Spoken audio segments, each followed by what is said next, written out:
Sveiki, čia Mantas iš Matiekos.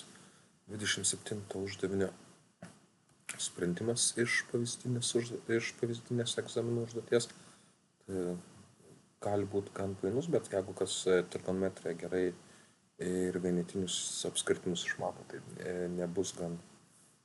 tikrai nebus sudėtingas. Tai prašo, kam lygus sinus alfa. Aišku, sinusas yra statinis prieš kampą padalinta iš įžambinės. Taip, tai sinus statinis prieš kampą bus kraštinės ilgis. Tai dabar matome, kad aukštis yra n, tai aš galiu iš karto sužymėti, kad aukštis bus n.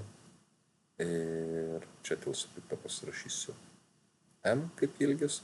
Ir galiu susižymėti, kad lengviau būtų skaičiuoti, kad koordinates bus m ir n. Taip, tai dabar tiesiog sinus alfa bus, statinis prieškas yra n. Tai sinus alfa bus lygus n padalinta iš 1, arba tiesiog žinot, kad sinusas yra y koordinatė. Tai tiesiog lygu 1. Tai yra ne 1, tiesiog n. Sekantis, kam lygus n padalinta iš m santykis, tai pasižymėsiu dabar n padalinta iš m. Kitoms spalvom. Bus gerai mėlyna. Taip, tai surasti tą santykį ir matome, kad duotas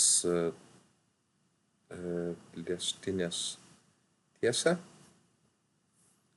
ir duotas taškas, kad kertasi tam taške 1 ir x ašis 1 ir ta. Tai galima tiesiog pagal trikampių panašumą naudotis. Tai sužymėsiu panašius trikampius. Tai šitos kraštinės bus ilgis 1,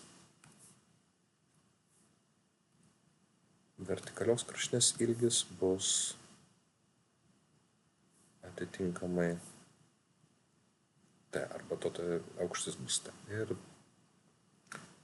pagal figūrų panašumą galime išsireikšti, kad n padalinta iš m, tai n padalinta iš m bus atitinkamai kaip t padalinta iš vieneto. Tai kaip t mažoji padalinta iš vieneto arba tiesiog t.